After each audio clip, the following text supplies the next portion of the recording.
നമസ്കാരം. GST 2.0യ്ക്ക് ശേഷം വാഹന നിർമ്മാണ മേഖലയിലും വാഹന വിപണിയിലും കാര്യമായിട്ടുള്ള വളർച്ചയാണ് രേഖപ്പെടുത്തിയിട്ടുള്ളത്. 2025 ഒക്ടോബർ മാസത്തിൽ ഏറ്റവും കൂടുതൽ വിറ്റ വാഹനം ഏതാണ്? ഇന്നത്തെ വ്ലോഗിലൂടെ നമ്മൾ ഡിസ്കസ് ചെയ്യാൻ പോകുന്നത് top 10 cars sold out in 2025 October. തീർച്ചയായിട്ടും ഈ ഒരു കോണ്ടന്റ് ഉപകാരപ്രദമാകും എന്ന് വിശ്വസിക്കുന്നു. എഞ്ചിൻ പേട്ട മറ്റൊരു വ്ലോഗിലേക്ക് ഏവർക്കും ഹാർദമായ സ്വാഗതം.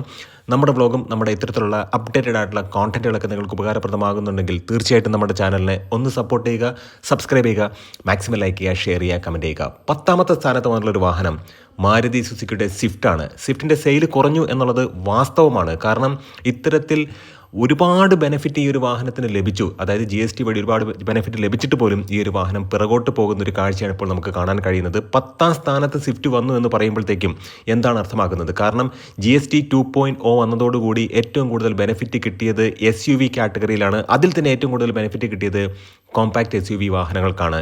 ജനങ്ങൾ കൂടുതൽ കോമ്പാക്ട് SUV വാഹനങ്ങൾ വാങ്ങാൻ ആഗ്രഹിച്ചു, അത് വാങ്ങുകയും ചെയ്തു. തീർച്ചയായിട്ടും 2025 സെപ്റ്റംബർ മാസത്തെ കണക്ക് വെച്ച് നോക്കുമ്പോഴത്തേക്കും സ്വിഫ്റ്റിൻ്റെ സെയിൽ കുറഞ്ഞിട്ടുണ്ട്.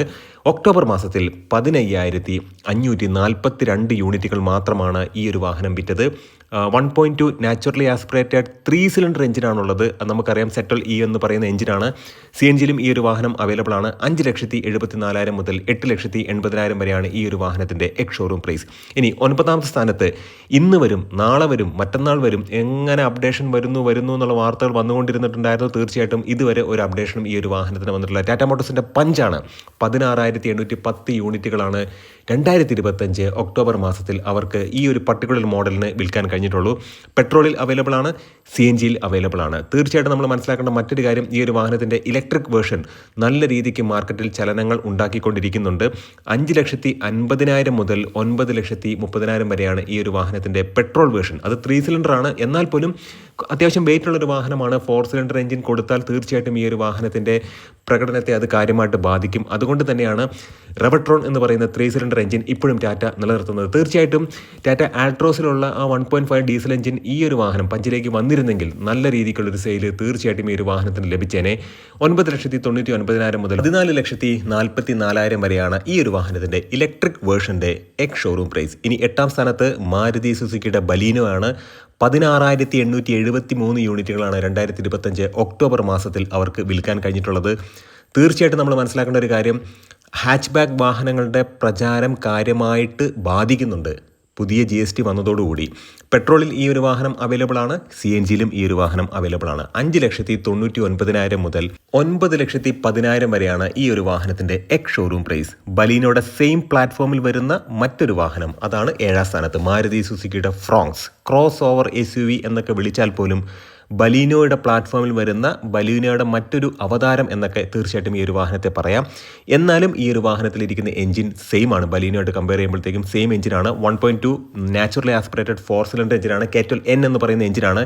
എങ്ങനെ ഓടിച്ചാലും ഈ ഒരു വാഹനത്തിന് 17 കിലോമീറ്ററൊക്കെ മൈലേജ് ലഭിക്കും. 17,003 യൂണിറ്റുകളാണ് 2025 ഒക്ടോബർ മാസത്തിൽ ഇവർക്ക് വിൽക്കാൻ കഴിഞ്ഞിട്ടുള്ളത്. പെട്രോളിലും CNGയിലും ഈ ഒരു വാഹനം അവൈലബിൾ ആണ്. 6,85,000 മുതൽ 11,98,000 വരെയാണ് ഈ ഒരു വാഹനത്തിൻ്റെ എക്സ് ഷോറൂം പ്രൈസ്. ഒരു ടർബോ ചാർജഡ് എഞ്ചിനുണ്ട്, നമുക്കറിയാവുന്നതാണ്. ഇനി 6ാം സ്ഥാനത്ത് വന്നുള്ള ഒരു വാഹനം, അതൊരു മികച്ച SUV വാഹനമാണ്. സ്കോർപിയോ നെയിം പ്ലേറ്റിൽ വരുന്ന വാഹനങ്ങളാണ്. സ്കോർപിയോ N ഉണ്ട്, സ്കോർപിയോ ക്ലാസിക് ഉണ്ട്. 2025 ഒക്ടോബർ മാസത്തിൽ സ്കോർപിയോ Nഉം സ്കോർപിയോ ക്ലാസിക്കും മൊത്തം ചേർത്തിട്ട് 17,880 യൂണിറ്റുകളാണ് അവർക്ക് ടോട്ടൽ വിൽക്കാൻ കഴിഞ്ഞിട്ടുള്ളത്. സ്കോർപിയോ ക്ലാസിക്കിനെ കുറിച്ച് നമുക്കറിയാം, ഡീസൽ മാനുവലിൽ മാത്രമാണ് ആ ഒരു വാഹനം അവൈലബിൾ ആയിട്ടുള്ളൂ. 12,98,000 മുതൽ 16,70,000 വരെയാണ് ഈ ഒരു വാഹനത്തിൻ്റെ ഈ ഒരു പർട്ടിക്കുലർ വേരിയൻറ്റിൻ്റെ, അല്ലെങ്കിൽ വേരിയൻ്റ് എന്ന് പറയാൻ കഴിയില്ല, ഇതിൻ്റെ സ്കോർപിയോ ക്ലാസിക്കിൻ്റെ എക്സ് ഷോറൂം പ്രൈസ്. ഇനി അതിൻ്റെ സ്കോർപിയോ Nലേക്ക് വരികയാണെന്നുണ്ടെങ്കിൽ കുറച്ചും കൂടെ അപ്ഡേറ്റഡ് ആയിട്ടുള്ളൊരു വേർഷനാണ്, പ്രീമിയമാണ്. ഇവിടെ നമുക്ക് പെട്രോളും അവൈലബിൾ ആണ്, ഡീസലും അവൈലബിൾ ആണ്, ഓട്ടോമാറ്റിക് ട്രാൻസ്മിഷനും അവൈലബിൾ ആണ്. 13,20,000 മുതൽ 24,17,000 വരെയാണ് ഈ ഒരു പർട്ടിക്കുലർ മോഡലിൻ്റെ എക്സ് ഷോറൂം പ്രൈസ്. ഞെട്ടിക്കുന്നൊരു കാഴ്ചയാണ്. 1ാം സ്ഥാനം, 2ാം സ്ഥാനം, 3ാം സ്ഥാനം, ഇതിലേതെങ്കിലും ഒരു സ്ഥാനത്ത് വരുന്ന ഒരു വാഹനമാണ് ക്രെറ്റ. 5ാം സ്ഥാനത്തേക്ക് പിന്തള്ളപ്പെട്ടു എന്നുള്ളതാണ് പ്രധാനപ്പെട്ടൊരു വാർത്ത. 2025 ഒക്ടോബർ മാസത്തിൽ ക്രെറ്റ 18,381 യൂണിറ്റുകൾ ടോട്ടൽ അവർക്ക് വിൽക്കാൻ കഴിഞ്ഞു. ക്രെറ്റയിൽ പെട്രോളുണ്ട്, ടർബോ ചാർജഡ് പെട്രോളുണ്ട്, ഡീസലുണ്ട്, പെർഫോമൻസ് ഓറിയൻറ്റഡ് ആയിട്ടുള്ള N ലൈൻ എന്ന് പറയുന്ന ഒരു വേർഷനുണ്ട്, മറ്റൊരു കാര്യമെന്ന് പറയുന്നത് ക്രെറ്റയുടെ ഇലക്ട്രിക് വേർഷനും നമുക്ക് അവൈലബിൾ ആണ്. 2025 സെപ്റ്റംബർ മാസത്തെ കമ്പയർ ചെയ്യുമ്പോഴത്തേക്കും അപ്രോക്സിമേറ്റ്ലി സെയിലൊക്കെ ഏകദേശം സെയിം തന്നെയാണ്. എന്നാൽ പോലും ഈ ഒരു വാഹനത്തിന് കുറച്ചും കൂടെയൊക്കെ ഒരു സെയിൽ പ്രതീക്ഷിച്ചിരുന്നു.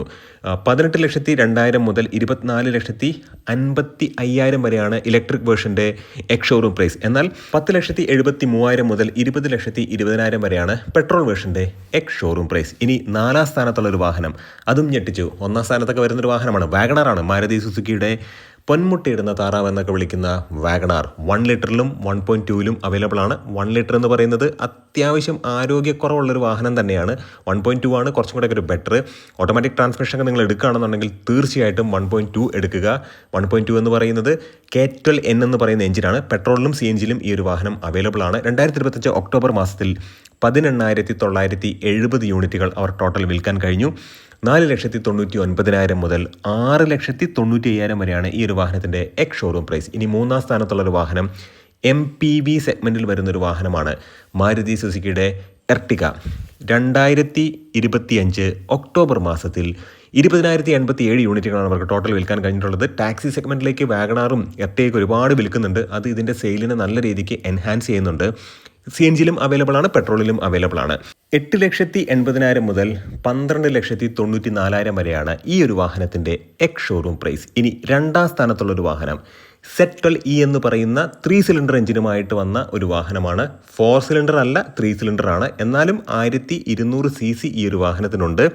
മാരുതി സുസുക്കിയുടെ ഡിസയർ ആണ്. കാഴ്ചയ്ക്കൊക്കെ വളരെ മികച്ച വാഹനമാണ്, നല്ല ഭംഗിയുള്ള വാഹനമാണ്. ഈ ഒരു വാഹനം CNGയിൽ അവൈലബിൾ ആണ്, പെട്രോളിലും അവൈലബിൾ ആണ്. CNG വാഹനം കൂടുതൽ ടാക്സി സെഗ്മെൻറ്റിലേക്കാണ് പോകുന്നത്. 6,26,000 മുതൽ 9,31,000 വരെയാണ് ഈ ഒരു വാഹനത്തിൻ്റെ എക്സ് ഷോറൂം പ്രൈസ്. ഇനി 1ാമത്തെ സ്ഥാനത്തുള്ളൊരു വാഹനം സബ് ഫോർമേറ്റഡ് കാറ്റഗറിയിൽ സേഫ്റ്റി റേറ്റിംഗ് എന്ന് പറയുന്ന പ്രധാനപ്പെട്ട ഒരു ഘടകവുമായിട്ട് മാർക്കറ്റ് പിടിക്കാൻ വന്നൊരു വാഹനമാണ്. ടാറ്റ മോട്ടോഴ്സിൻ്റെ നെക്സോൺ ആണ്. സബ് ഫോർമേറ്റഡ് കാറ്റഗറിയിലുള്ള വാഹനങ്ങൾക്കാണ് ഏറ്റവും കൂടുതൽ GST ബെനിഫിറ്റ് ലഭിച്ചതെന്ന് ഞാൻ നേരത്തെ പറഞ്ഞിട്ടുണ്ടായിരുന്നു.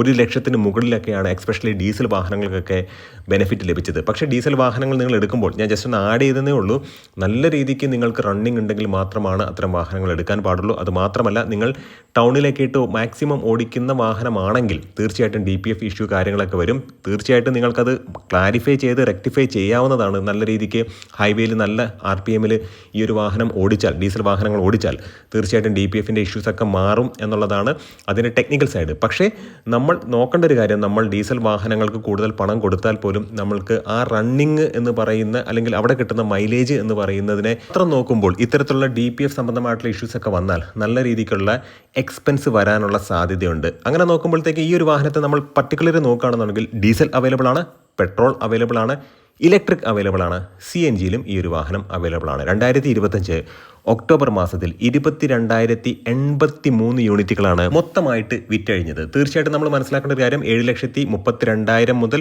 14,05,000 വരെയാണ് ഈ ഒരു വാഹനത്തിൻ്റെ എക്സ് ഷോറൂം പ്രൈസ്. തീർച്ചയായിട്ടും ഈ ഒരു കോണ്ടന്റ് ഉപകാരപ്രദമായി എന്ന് വിശ്വസിക്കുന്നു. നല്ല നല്ല ഇൻഫർമേറ്റീവ് ആയിട്ടുള്ള വീഡിയോസ് നമുക്ക് വീണ്ടും കാണാം. ഒരു കാര്യം കൂടി എടുത്തു പറയട്ടെ, പല വാഹന നിർമ്മാതാക്കളും ഇപ്പോൾ അവരുടെ വാഹനത്തിൻ്റെ അവൈലബിലിറ്റി കുറച്ചിട്ടുണ്ട്. എക്സ്പെഷ്യലി മാരുതി സുസുക്കിയുടെ വാഹനങ്ങളൊക്കെ ഒരുപാട് ഡിലേ ആകുന്നുണ്ട് പ്ലാന്റിൽ നിന്നും കയറി വരാനായിട്ട്. അങ്ങനെ നോക്കുമ്പോഴത്തേക്കും ഇവരുടെ ഒരു ടാർഗറ്റ് എന്ന് പറയുന്നത് നൈസായിട്ട് നവംബർ മാസം അങ്ങോട്ട് കഴിയുമ്പോഴത്തേക്കും ഡിസംബർ ആകും. ഡിസംബറിൽ അങ്ങ് വില കൂട്ടിയിട്ട് പുതിയ GSTയുടെ ബെനിഫിറ്റ് ഒക്കെ കിട്ടാത്ത രീതിയിലേക്ക് കാര്യങ്ങളെ കൊണ്ടുവരാനുള്ള ഒരു ശ്രമമുണ്ടോ എന്നൊരു സംശയമുണ്ട്. നല്ല നല്ല കോണ്ടന്റുകളാണ് വീണ്ടും നിങ്ങളുടെ സ്നേഹത്തിന് സപ്പോർട്ട് തരും. ഒരിക്കൽ കൂടെ നന്ദി, നമസ്കാരം.